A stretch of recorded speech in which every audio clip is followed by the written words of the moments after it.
प्यारे बच्चों, class 12th Hindi elective project परख के तहत 5 मॉडल सेट ऑफिशियल जारी किए गए थे, जिसमें से हम लोगों ने 2 सेट कंप्लीट कर लिया है, पहला और दूसरा।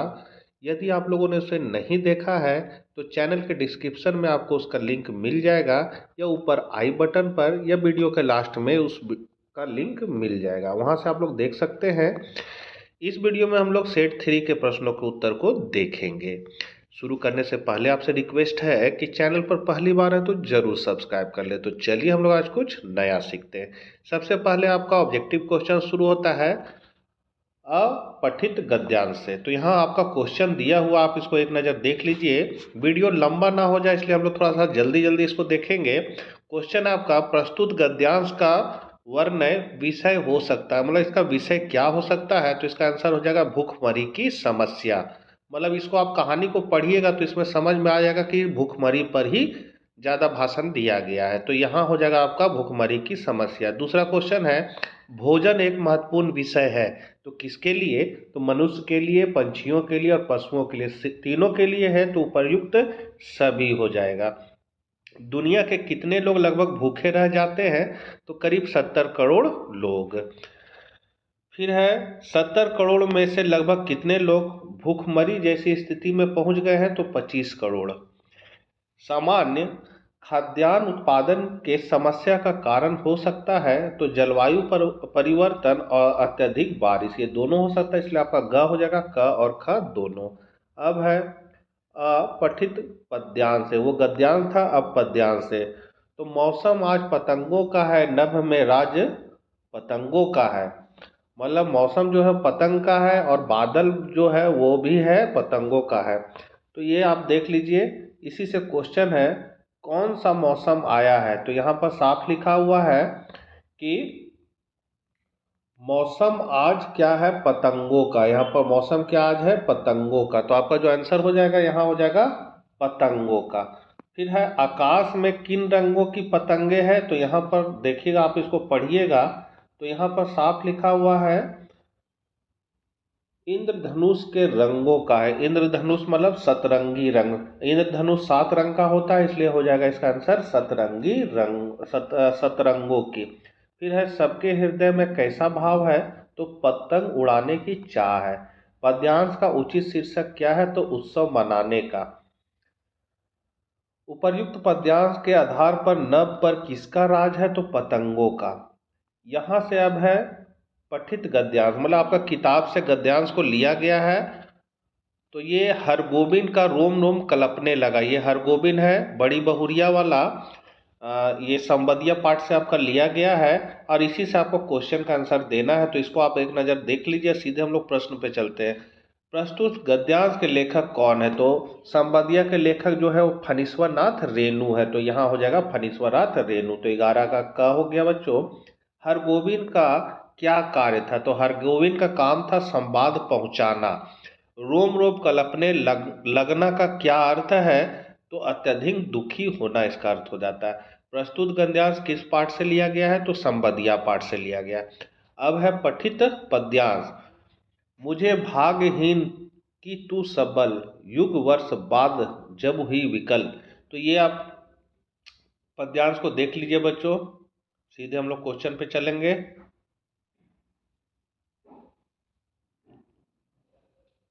तो 15 नंबर क्वेश्चन है आपका, प्रस्तुत काव्यांश में कन्ये तू किसके लिए प्रयुक्त हुआ है। तो ये है जो सरोज के लिए प्रयुक्त हुआ है। सरोज स्मृति सूरज सूर्यकांत त्रिपाठी निराला जी की कृति जो है उसी से लिया गया है इस काव्यांश को।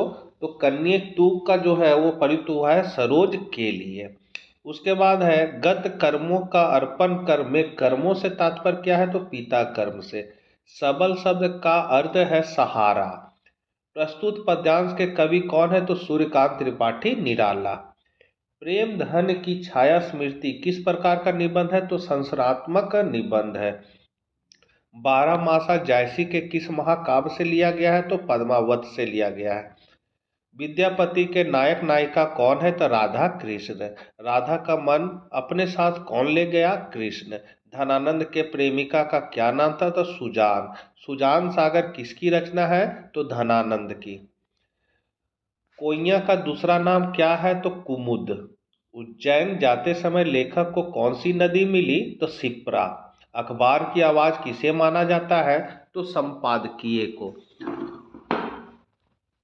फिर संपादकीय लेखन का दायित्व किसका होता है? तो सहायक संपादक का और संयुक्त संपादक दोनों का हो जाएगा, हो जाएगा। आलेख एक विधा है तो गद लेखन की। पुस्तक समीक्षा करने वाला क्या कहलाता है? तो समीक्षक कहलाता है। यहाँ से आपका अति लघु उत्तरीय प्रश्न है, देवसेना का गीत कविता प्रसाद जी के किस नाटक से लिया गया है? तो ये लिया गया स्कंद गुप्त नाटक से। सरोज स्मृति कविता का मूल संवेदना क्या है? तो मूल संवेदना है कि कवि की पुत्री के प्रति मूल संवेदना है। कवि अज्ञे किस धारा के जनक कवि माने जाते हैं? तो ये आपका प्रयोगवादी काव्य धारा के जनक कवि माने जाते हैं। हिमालय किधर है? यह प्रश्न किसने किससे पूछा? तो यह प्रश्न कवि से एक बच्चे ने पूछा। भरत राम को मनाने किस प्रसिद्ध स्थल पर गए थे? तो त्रिकूट पर गए थे। बारहमासा पाठ के पदों की भाषा कौन सी है? तो पद्मावत महाकाव्य से ये लिया गया है। लेखक को कितने साल की उम्र से ही हिंदी की मित्र मंडी मिलने लगी थी? तो 16 वर्ष की अवस्था में हिंदी की मित्र मंडली मिलने लगी थी। बच्चों इसमें जैसे लिखा हुआ वैसे ही आपको लिखना है, मैं थोड़ा आपको शॉर्टकट में ही बता दे रहा हूँ। 38 है, फीचर के प्रकारों की चर्चा कीजिए। तो फीचर के प्रकार मुख्य रूप से दो है, ऐतिहासिक फीचर और व्यक्तिपरक फीचर। उसके बाद आपका है जयशंकर प्रसाद का जीवन परिचय देते हुए उनके साहित्यिक अवदान को लिखिए। तो यहाँ पर श्री जयशंकर प्रसाद का जन्म 1889 ईस्वी में काशी में हुआ था। केवल 8वीं तक विद्यालयी शिक्षा प्राप्त करके स्वाध्याय से उन्होंने संस्कृत, पाली, उर्दू, अंग्रेजी, भारतीय दर्शन आदि विभिन्न विषयों का अध्ययन किया। मतलब स्वाध्याय मतलब अपने से फिर संस्कृत, पाली, उर्दू को पढ़े थे। प्रसाद जी बहुमुखी प्रतिभा के धनी थे। उन्होंने नाटक, उपन्यास, कहानी, निबंध तथा कविता आदि में उच्च कोटि की रचनाओं का सृजन किया है। इनकी प्रमुख रचनाएं निम्नलिखित हैं। नाटक है इनका अजातशत्रु, स्कंदगुप्त, चंद्रगुप्त, राजश्री, ध्रुव सामनी आदि। उपन्यास है कंकाल, तितली, इरावती, अपूर्ण रह गया। कहानी है आंधी, इंद्रजाल, छाया, प्रतिध्वनि और आकाशदीप कहानी संग्रह। कविताएं हैं झरना, आंसू, लहर, कामयानी, कानन कुसुम और प्रेम पथिक आदि। निबंध संग्रह में उनका है काव्य और कला तथा अन्य निबंध। प्रसाद जी के साहित्य में राष्ट्रीय जागरण का स्वर प्रमुख है। संपूर्ण साहित्य में विशेषकर नाटकों में प्राचीन भारतीय संस्कृति के गौरव के माध्यम से प्रसाद जी ने यह काम किया है। उनकी कविताओं, कहानियों में भारतीय संस्कृति और जीवन मूल्यों की झलक मिलती है। प्रसाद जी को छायावादी का प्रधान कवि माना जाता है। 40 नंबर है जनसंचार के प्रमुख माध्यमों का उल्लेख कीजिए। तो जनसंचार का अर्थ होता है किसी सूचना को अधिक से अधिक लोगों तक पहुंचाना। जिस माध्यम से यह सूचना या समाचार पहुंचाया जाता है उसे ही जनसंचार माध्यम कहते हैं। इसे दो प्रमुख रूपों में बांट सकते हैं, प्रिंट माध्यम और इलेक्ट्रॉनिक माध्यम। प्रिंट माध्यम में आपका समाचार पत्र, पत्रिकाएं आता है और इलेक्ट्रॉनिक माध्यम में radio, cinema, television, internet, AI, chat GPT, ये सारे चीज़ आते हैं। गुफा पेंटिंग व प्राचीन काल के बड़े बड़े स्थापत्य मंदिर आदि जनसंचार की सबसे प्रमुख कड़ी पत्र पत्रिका या प्रिंट मीडिया ही है। प्रमुख पत्र पत्रिका के नाम निम्न है जो अपने प्रकाशन काल से अपने पाठक वर्ग की ज्ञानवर्धन कर रहा है। आजकल हो गया India Today, Dainik Jagran, Hindustan, the Hindu, Indian Express, Saraswati, वार्गथ, हंस आदि। इसी प्रकार इंटरनेट और टेलीविज़न आज के समय बहुत ही महत्वपूर्ण माध्यम बन गया है। प्रमुख चैनल डीडी न्यूज, आज तक, डिस्कवरी आदि है। 41 है जो कुछ होना था हो चुका। यह कथन सूरदास के चरित्र के किन विशेषताओं को उजागर करता है? तो आंसर हो जाएगा जो कुछ होना था हो चुका। यह कथन सूरदास ने उस समय कहा जब उसके झोपड़ी में आग लगाकर सब कुछ नष्ट कर दिया गया। सूरदास अब इस मुद्दे को और अधिक आगे नहीं बढ़ाना चाहता था क्योंकि वो समझता है जो कुछ होता है ऊपर वाले की मर्जी से होता है। तो यह कथन सूरदास को भागवादी मतलब नियतिवादी होने को बताता है। विश्वनाथ त्रिपाठी का संक्षिप्त जीवन परिचय लिखिए।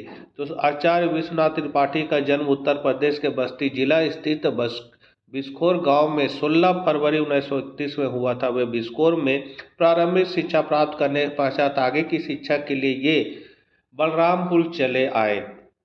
इन्होंने हिंदी विषय से कानपुर में स्नातक तथा वाराणसी से परास्नातक की डिग्री प्राप्त की। इन्हें आचार्य हजारी प्रसाद द्विवेदी जैसे गुरु का सानिध्य प्राप्त हुआ। वरिष्ठ आलोचक नामवर सिंह के कहने पर इन्होंने आलोचना का कार्य किया। इनकी प्रमुख रचनाएं हैं प्रारंभिक अवधि, हिंदी आलोचना 1970, लोकवादी तुलसीदास 1974, मीरा का काव्य 1979, देश के इस दौर में हिंदी साहित्य का सरल इतिहास एवं पेड़ का हाथ आदि।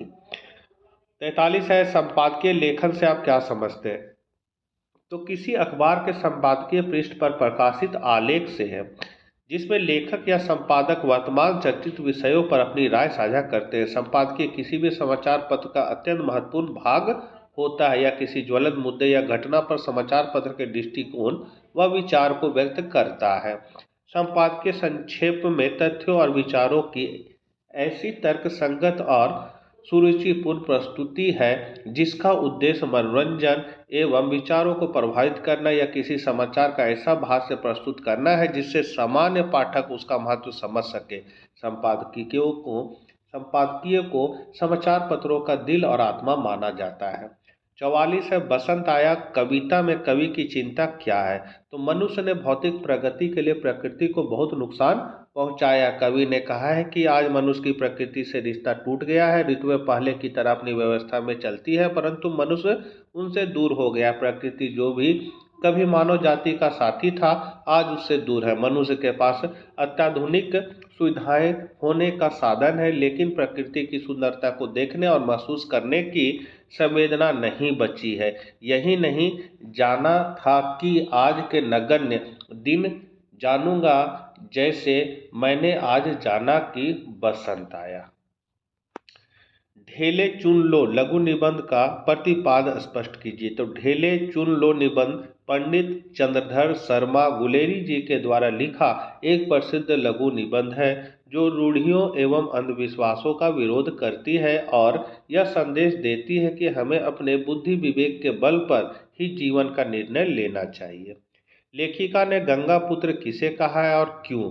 तो भक्तों द्वारा दोनों में डालकर गंगा को अर्पित किए गए पैसों को तैराक डूबकर बटोर लेते हैं। गंगा ही इनकी जीविका का साधन है। इसी क्षेत्र में पलने बढ़ने के कारण वे कुशल गोताखोर हो गए हैं। गंगा के आश्रय में रहने के कारण उन्हें गंगा पुत्र कहा गया।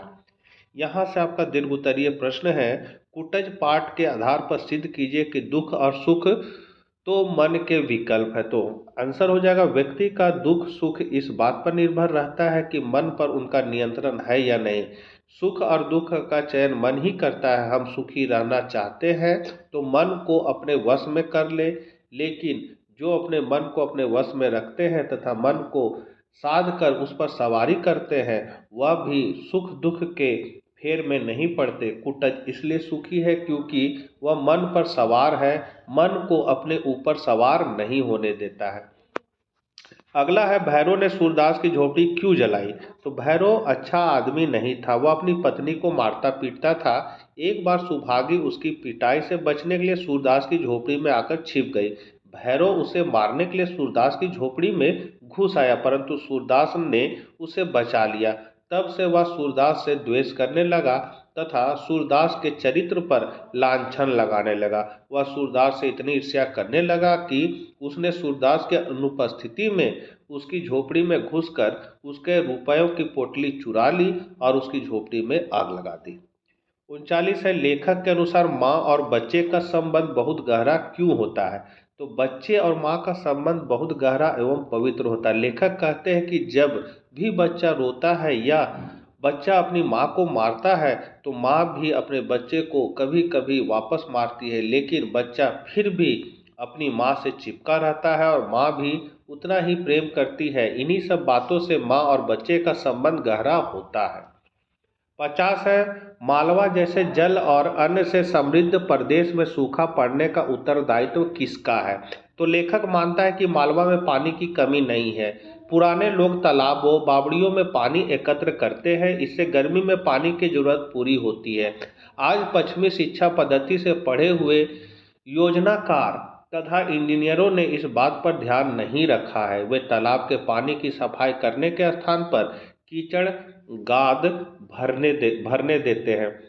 दूसरी ओर बिजली संचालन वाले पंपों की सहायता से जमीन के अंदर पानी का अनावश्यक दोहन करके उसको हानि पहुंचाते। लेखक की दृष्टि से यह दोषपूर्ण चिंतन ही मालवा में सूखा होने का कारण है।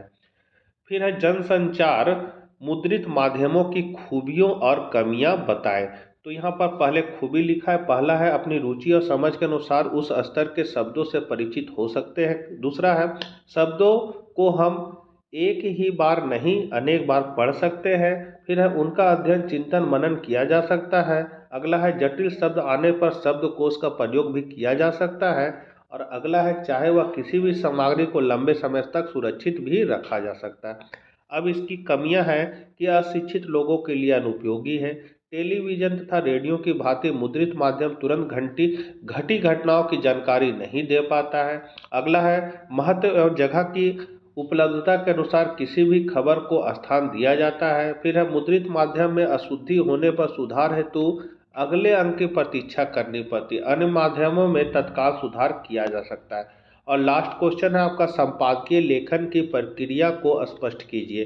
तो पहला संपादकीय लेखन की प्रक्रिया को निम्नलिखित 4 भागों में बांटा गया। पहला है विषय का चयन। तो ज्वलंत व सामाजिक विषय को संपादकीय लेखन के लिए चुना जाता है, प्रादेशिक राष्ट्रीय या अंतर्राष्ट्रीय महत्व का हो सकता है। फिर है